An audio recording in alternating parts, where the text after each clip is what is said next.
El debate de la economía, con Jordi Benítez. Bienvenidos al debate de la economía. El gobierno está exultante porque la economía española ha crecido un 3,2% en 2024, 4 veces más que la media de la Unión Europea, y la tasa de paro ha descendido al 10,6%, aunque seguimos siendo líderes destacados de Europa en este terreno. ¿Son motivos para pensar que vamos como un cohete? Lo hablaremos a continuación con nuestros contertulios, porque hay expertos que dicen que nuestra economía crece más en cantidad que en calidad, debido básicamente al aumento de la población y del gasto público. Y en cuanto al paro, hay datos sorprendentes, como que en la cifra no se contemplan los desempleados con relación laboral, los fijos discontinuos, inactivos y ERTE, que a final de diciembre eran nada menos que 831.865, casi cerca de 1 millón. Además de estas cuestiones, acabamos de ver un nuevo aumento de la inflación y del salario mínimo. Esto último acentúa los problemas de costes en la contratación. Y mientras tanto estamos todos pendientes de Trump y de cómo nos afectará su llegada a la presidencia de los Estados Unidos. Para hablar sobre todo ello tenemos hoy con nosotros a Ángel de la Fuente, director ejecutivo de la Fundación de Estudios de Economía Aplicada FEDEA. Bienvenido, Ángel. Hola, buenas. Y a Diego Barceló, economista y asesor de empresas y organizaciones. Bienvenido, Diego. ¿Qué tal, Jordi? Muy buenas. Además, Diego se estrena hoy con nosotros, así que bienvenido doblemente. Bueno, muchas gracias. Oye, pues bueno, yo creo que a todos nos encantaría que la economía española fuera como un cohete. Gobierne quien gobierne, yo creo, ¿no? Pero bueno, pues hay muchos españoles que en su bolsillo ven que no vamos tan bien, o les da la impresión de que no vamos tan bien, ¿no? Pues la cesta de la compra se ha encarecido considerablemente, es muy difícil acceder a la vivienda, ¿no? Ángel, ¿crees que pues se puede decir esto, que vamos como un cohete, hay que ser más moderado? O bueno, sí, pues vamos bien. Esta mañana, por ejemplo, el consejero delegado de CaixaBank, Gonzalo Gortázar, comentaba en Valencia que bueno, pues que la economía española va muy bien, que eso a ellos les viene bien porque es el primer banco español en cuota de mercado, ¿no? Pero ¿vamos tan bien o no? ¿Qué te parece? A ver, las cifras recientes son buenas, pero bueno, aquello, una golondrina no hace verano. O sea, la situación coyuntural de los últimos trimestres, de los últimos 2 años, quizás, pues es muy buena, sobre todo en comparación con el resto de Europa. Pero la cuestión es si esto es una situación transitoria, coyuntural, debido a vientos de popa, o es una situación estructural que refleja unas políticas bien pensadas y que nos mantendrán creciendo a largo plazo, ¿no? Yo mucho me temo que es lo primero. O sea, primero Europa está mal, nosotros un poco menos, porque, por ejemplo, la crisis de Ucrania a nosotros nos pilla más lejos, tenemos una dependencia energética y en otros sentidos mucho menor que otros países. Después está el tema tuvimos un bache muy grande con el COVID, mucho mayor que el resto de Europa, entonces es normal que rebotemos más rápido.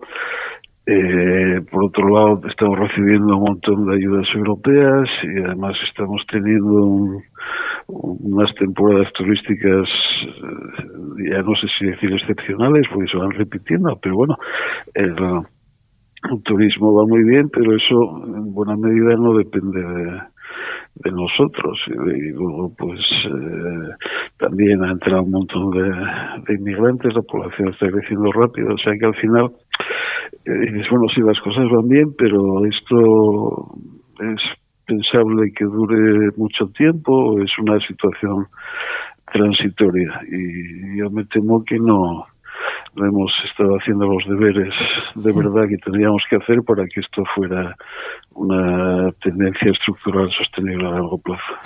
Diego, ¿a ti qué te parece? ¿Es una situación coyuntural la que estamos viviendo? ¿Hay algo estructural? ¿Qué cosas faltarían, como comentaba Ángel, que se hicieran? Sí, coincido en líneas generales con lo que comentaba Ángel. A ver, desde mi punto de vista, el crecimiento de la economía española se basa, por un lado, en factores insostenibles y, por otro lado, en una dosis, digamos, de suerte. Los factores insostenibles son el gasto público. Si uno compara los datos del cuarto trimestre del 24 con los del cuarto trimestre del 19, ve que el PIB creció menos de 8%, pero el consumo público creció más de 20%. Pues a eso solo nos dice que el crecimiento está, digamos, dopado.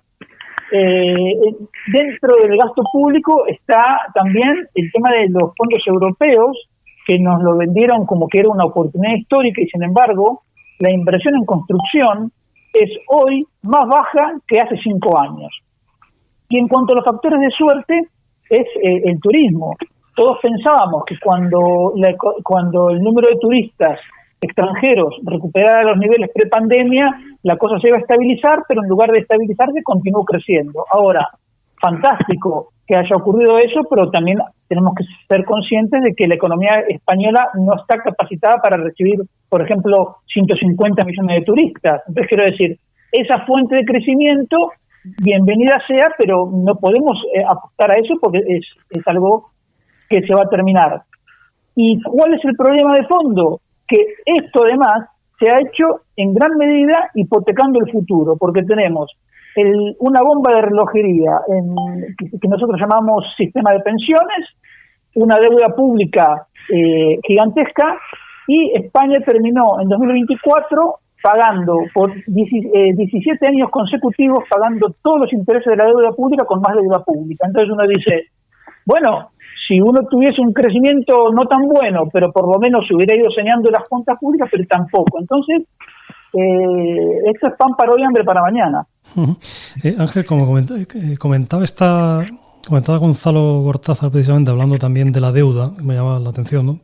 Pero no es la primera vez que lo leo o lo oigo, y es que la deuda española no va a tener problemas de financiación, ¿no? O sea, que tienen más problemas otros países. Bueno, de hecho está la cuestión de Francia, ¿no?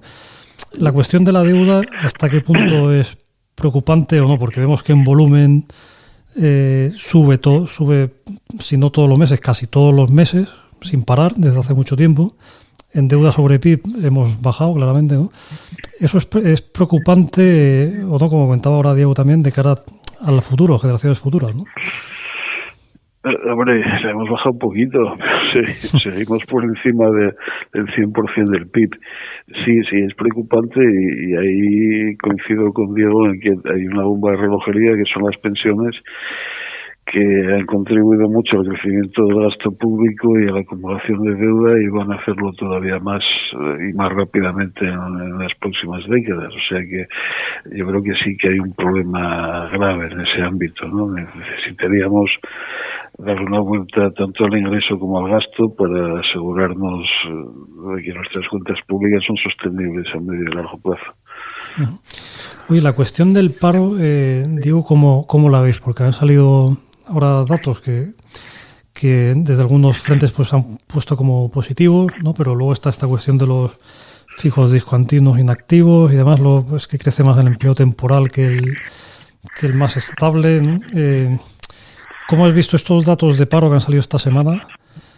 A ver, en cuanto específicamente a la tasa de paro, ha habido también un golpe de suerte porque se desaceleró la población activa, es decir, el número de gente que trabaja o busca trabajo, y eso, si hubiera seguido con la tendencia que traía, digamos, la tasa de paro tendría que haber sido 3 décimas mayor, por lo menos. Entonces, pero bueno, digamos, son cosas que puede ocurrir. Y ahora, para mí los datos no son buenos. Una vez más, haciendo el análisis de 2019, 1 de cada 4 empleos es del sector público. Y hay que tener en cuenta que los ocupados que no trabajan, como lo publica el INE, viene creciendo de manera muy fuerte. Hay 1.200.000 personas que aparecen como ocupados, pero en la semana de referencia no trabajaron. Ese colectivo en 2019 era menos de 750.000 personas. ¿Y por qué es importante esto? Porque en determinados sectores la prolongación de las bajas, que eso es el motivo por el cual aumenta el número de ocupados que no trabajan, es por la mayor duración de las bajas por enfermedad, obliga a la contratación de personal de reemplazo.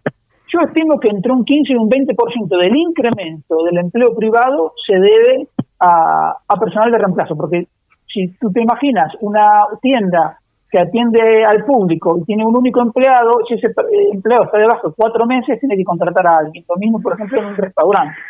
Entonces, quiero decir, si tú sumas esto, sumas la inflación del empleo público, sumas los pluriempleados, etcétera, y la verdad que no es una situación que digas que el mercado laboral va como una moto, y en realidad basta con decir el dato que tú mencionabas en la introducción. Seguimos teniendo la tasa de paro más alta de Europa, por lo tanto algo no funciona bien. Uh-huh. Ángel, esta semana hemos tenido una subida nueva del salario mínimo que en muchos ambientes se asocia con problemas para el empleo, ¿no? porque aumentan los costes de personal y demás. Luego tenemos la cuestión de la reducción de la jornada, que en fin, pues también de cara a la productividad, pues no parece que sea lo más oportuno. Y luego hemos tenido, sé que son varios frentes, pero bueno, por ver, como tampoco tenemos muchísimo tiempo, para ver un poco qué os parece el decreto ómnibus, ¿no? Esto que al final pues se quiere aprobar por partes, pero bueno, de cara a las cuentas públicas, pues no sé, por un lado está la subida de las pensiones, luego las ayudas a la gana, ver qué os parecen estas cosas, si son, pues, nos las podemos permitir, están bien pensadas, se tenían que hacer sí o sí, y habría que reducir de otras partes, no sé. Hombre, hay muchas cosas mezcladas, ¿no? Hay cosas que tenemos que hacer sí o sí, como son las ayudas a la dana. Hay otras que, bueno, quizás convendría ser un poco más prudente, ¿no? El tema de pensiones ya hemos hablado. Salario mínimo, hombre, por lo menos no es una subida dramática como ha sido en tiempos pasados. No creo que tenga un efecto grande mientras las cosas vayan razonablemente bien. Y en materia de empleo, la verdad es que el mercado de trabajo español está aguantando mejor de lo que todos pensábamos en los últimos años. Ahora los números son buenos, pero es verdad que cuando rascas pues hay elementos preocupantes, ¿no?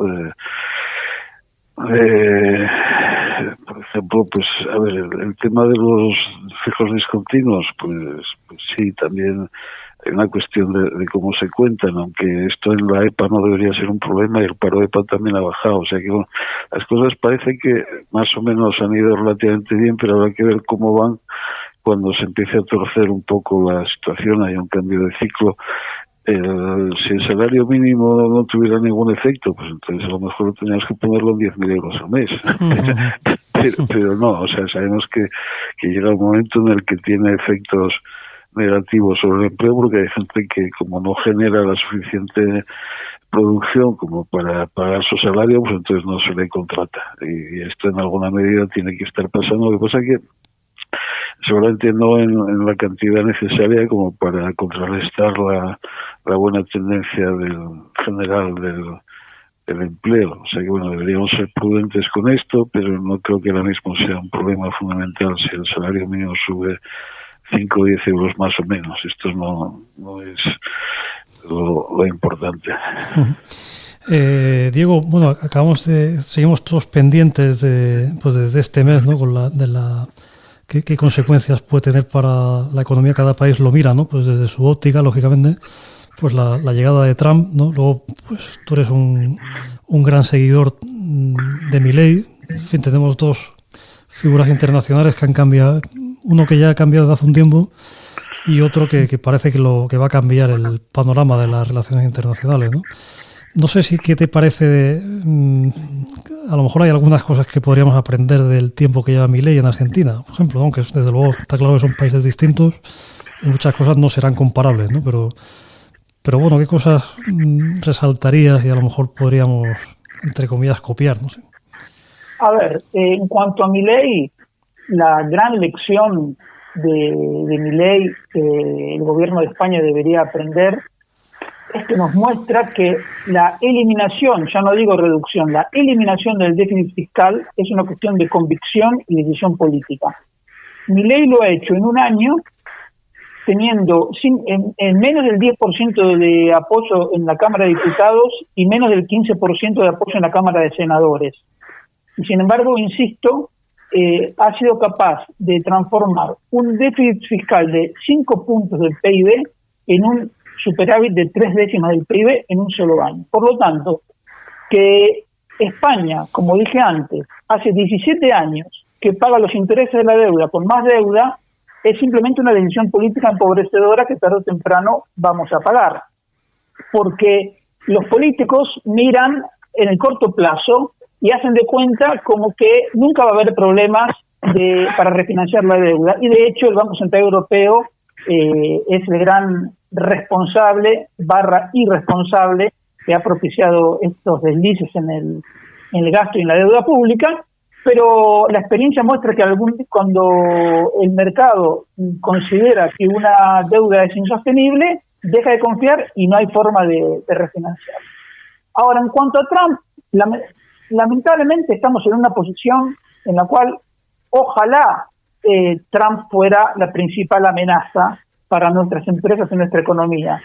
Yo creo que las políticas, digamos, ya no amenazas, sino que concretamente están dañando la economía y a nuestras empresas, están en el propio gobierno de España y en la Unión Europea. Entonces, yo creo que Trump a lo mejor puede servir en el sentido de hacer que la gente o la clase dirigente espabile, pero sinceramente no es una amenaza que a mí me preocupe, porque insisto, digamos, los problemas son autogenerados en España y en Europa. Muy bien. Bueno, pues acabamos con Ángel, aunque una cuestión corta relacionada con la anterior. Me imagino lo que se ha debatido mucho, pero bueno, por saber tu opinión también, ¿no? Esta idea del decreto ómnibus, aprobarlo todo junto, ¿no? Y luego pues pasar a aprobarlo por separado. Lo lógico sería que ser cuestiones distintas, tan distintas, ¿no? Que se aprobara cada una por separado, ¿no? Sí, pero déjame decir algo sobre Milei y Trump. Sí, por supuesto. Yo soy más escéptico en esto. O sea, entiendo que la situación de Argentina, después de muchas décadas de una política económica muy desastrosa, pues realmente exigía medidas desesperadas, pero afortunadamente nosotros no estamos ahí y no creo que debamos tomar a Milei como un ejemplo directo de lo que hay que hacer. Sí está bien el recordatorio de que, bueno, en algún momento la disciplina fiscal es importante, ¿no? Pero bueno, afortunadamente pues, no necesitamos una motosierra, podemos hacerlo de momento de una forma más moderada. Más moderada, porque los costes sociales de la motosierra son muy elevados, ¿no? Y esto no nos gusta a ninguno. Trump tampoco creo que sea un gran ejemplo en términos de política económica. Toda esta tendencia aislacionista o mercantilista o proteccionista, como la queráis llamar, yo creo que a largo plazo también pasa la factura, o sea que no me parece que sea un buen ejemplo. Volviendo al decreto ómnibus, hombre, lo lógico sería tramitar cada cosa por su lado. Esto de meterlo todo junto por así colar medidas que una mayoría no querría aprobar, pues tiene un poco de trampa. Y no es la forma más limpia, democrática de abordar esto. Pero bueno, todos los gobiernos han hecho cosas parecidas. Tampoco nos rasguemos las vistas. Muy bien, bueno, pues tenemos que llegar al final. Muchas gracias a Ángel de la Fuente, a Diego Barceló y a ustedes por seguirnos, y les esperamos en una próxima edición del Debate de la Economía.